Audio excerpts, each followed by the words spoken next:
ও বুরহাম ভাই কই তুমি? আসসালামু আলাইকুম, কেমন আছেন? ভালো। ওই দিন আপনার জন্য একটা উপহার আনছিলাম, কিন্তু আমাদের ভাগ্য খারাপ, আপনাকে পাই নাই খেতে। কোথায় ছিলেন? আছি খেতে আছি। কই পাই নাই যে আমরা?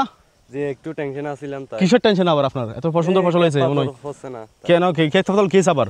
এই ধরা নাই। এটা তো অনেক সুন্দর ফল, গাছগাছালি তো অনেক সুন্দর হয়েছে, কিন্তু ফলন নাই। কি সমস্যা এখানের? এখানে কিছু সমস্যা আমি জানি না, আমি তো সব করছি।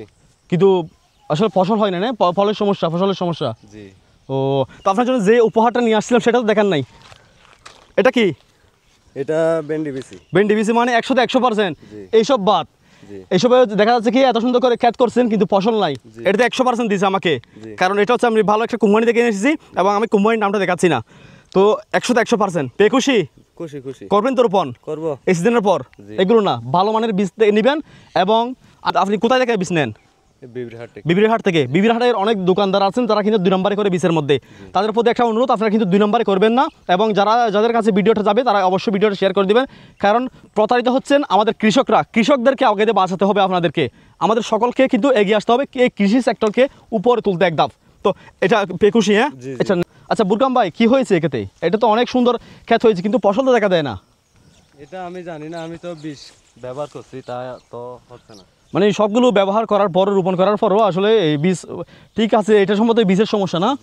তো আসলে ভিডিওটা যাদের কাছে যাবে একটু করে কষ্ট করে একটা শেয়ার করে দিবে, কারণ আমাদের এই কৃষি সেক্টরের যারা মানুষ আছেন, যারা আমাদের বাপ দাদা আছেন, তারা কিন্তু সকলেই সারা দিন কষ্ট করে যাচ্ছেন, কিন্তু শেষ পর্যন্ত ফসলটা পাচ্ছেন না। 10 টাকা 20 টাকা কেজি এখন মনে হয়। কত কেজি বেছেন এখন? 10 টাকা। দেখছেন দামটা কিন্তু অনেক সস্তা হয়ে গেছে, কিন্তু এই 10 টাকার ফসলটাও যদি ঠিক মতো না আসে, তাদের সংসারটা কীভাবে চলবে?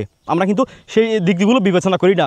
এবং যারা বীজ বেচাকে বিক্রি করেন, তারা কিন্তু তাদের প্রতি একটা অনুরোধ থাকবে যে কি, তারা আপনারা যেন বীজগুলো 2 নম্বরই না করেন। অনেক সময় দেখা যায় যে এই কোম্পানি থেকে বীজ না আনে, ঘরের মধ্যে তারা প্যাকেট করে দেয়, শিল মেরে দেয়, এটা হচ্ছে 2 নম্বরই।